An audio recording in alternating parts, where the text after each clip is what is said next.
ദൈവത്തിൻ്റെ പരിശുദ്ധമായ നാമം മഹത്വപ്പെടുമാറാകട്ടെ. ദൈനംദിന അപ്പം എന്ന അനുദിന വചനചിന്തയിലേക്ക് ഏവർക്കും സ്വാഗതം.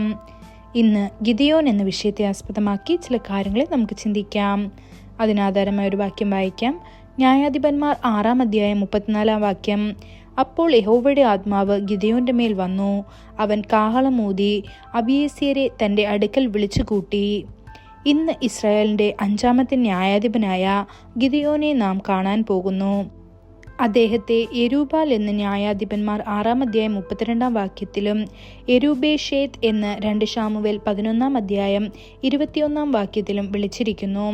ഗിദിയോൻ എന്ന വാക്കിൻ്റെ അർത്ഥം വെട്ടുന്നവൻ എന്നാണ്. അന്ന് ഇസ്രായേലിൽ രാജാവില്ലായിരുന്നു. ഓരോരുത്തരും സ്വന്തം ദൃഷ്ടിയിൽ ശരിയായത് ചെയ്തു എന്ന് ന്യായാധിപന്മാർ 21-ാം അധ്യായം 25-ാം വാക്യത്തിൽ കാണപ്പെടുന്നു. ഇസ്രായേൽ മക്കൾ തങ്ങൾക്ക് ഇഷ്ടമുള്ളതുപോലെ ജീവിച്ചതിനാൽ അവരുടെ പാപങ്ങൾ നിമിത്തം അവൻ പെട്ടെന്ന് അന്യജാതിക്കാരുടെ അടിമത്തത്തിലായി. ഗിദെയോന്റെ കാലത്ത് മിദ്യാന്യർ ഇസ്രായേലിനെ 7 വർഷം പീഡിപ്പിച്ചു. അത്തരമൊരു സാഹചര്യത്തിൽ ഇസ്രായേലിനെ മിദ്യാന്യരുടെ കയ്യിൽ നിന്ന് വിടുവിക്കാൻ യഹോവ ഗിദെയോനെ തിരഞ്ഞെടുത്തു. കർത്താവിൻ്റെ ദൂതൻ അവന് പ്രത്യക്ഷനായി, പരാക്രമശാലിയെ, കർത്താവ് നിന്നോട് കൂടെയുണ്ട് എന്ന് ന്യായാധിപന്മാർ 6-ാം അധ്യായം 12-ാം വാക്യത്തിൽ പറഞ്ഞു. എന്നാൽ ആ വാക്കുകൾ കേട്ടതിൽ ഗിദെയോന് സന്തോഷമില്ലായിരുന്നു. അവൻ്റെ ഹൃദയത്തിൽ പല ചോദ്യങ്ങളും ഉയർന്നു.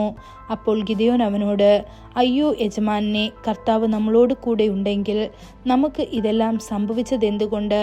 നമ്മുടെ പിതാക്കന്മാർ നമ്മോട് പറഞ്ഞ അവൻ്റെ അത്ഭുതങ്ങളെല്ലാം എവിടെ? കർത്താവ് നമ്മെ മിസ്രൈമിൽ നിന്ന് കൊണ്ടുവന്നില്ലയോ എന്ന് പറഞ്ഞു. എന്നാൽ ഇപ്പോൾ കർത്താവ് നമ്മെ ഉപേക്ഷിച്ച് മിദ്യാന്യരുടെ കൈകളിൽ ഏൽപ്പിച്ചിരിക്കുന്നു.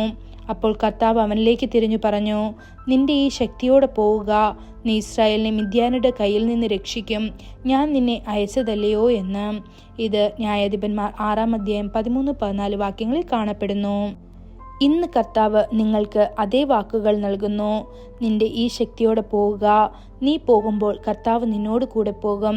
നീ പോകുമ്പോൾ സ്വർഗവും ദൂതന്മാരും കിരൂബുകളും സറാഫുകളും നിന്നോടൊപ്പം പോകും. നീ ഒരിക്കലും ഒറ്റയ്ക്കായിരിക്കില്ല. ബൈബിൾ പറയുന്നു, ലോകത്തിലുള്ളവനേക്കാൾ നിന്നിലുള്ളവൻ വലിയവനാണെന്ന്.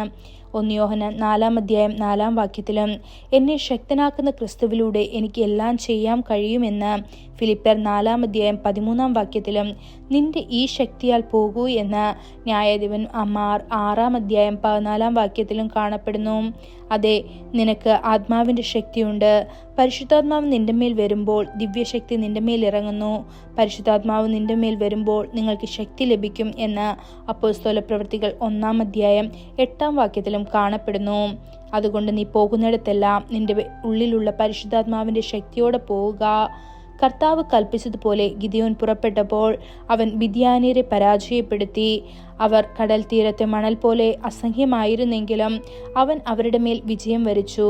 പ്രിയ ദൈവമക്കളെ, ഗിദെയോന്റെ ദൈവമാണ് നിന്റെ ദൈവം. ദൈവത്തിൻ്റെ വചനം പോലെ ഇന്ന് ഗിദെയോന്റെ വാൾ നിന്റെ കയ്യിലുണ്ട്. ശത്രു ഒരിക്കലും നിന്നെ ജയിക്കുകയില്ല. ഈ വചനങ്ങളാൽ ദൈവം നമ്മെ ഓരോരുത്തരെയും അനുഗ്രഹിക്കുമാറാകട്ടെ. കൂടുതൽ ധ്യാനത്തിനുള്ള വാക്യം ന്യായാധിപന്മാർ 7-ാം അധ്യായം 14-ാം വാക്യം. അതിന് മറ്റവൻ, ഇത് യോവേഷിന്റെ മകനായ ഗിദെയോൻ എന്ന ഇസ്രായേലിന്റെ വാളല്ലാതെ മറ്റൊന്നുമല്ല. ദൈവം മിദ്യാനെയും ഈ പാളയത്തെ ഒക്കെയും അവന്റെ കയ്യിൽ ഏൽപ്പിച്ചിരിക്കുന്നു എന്ന് ഉത്തരം പറഞ്ഞു. ഇന്നത്തെ ബൈബിൾ വായന രാവിലെ ഏഷ്യാവ് 32-33 അധ്യായങ്ങൾ, വൈകുന്നേരം കൊലോസ്യർ 1-ാം അധ്യായം. ആമേൻ.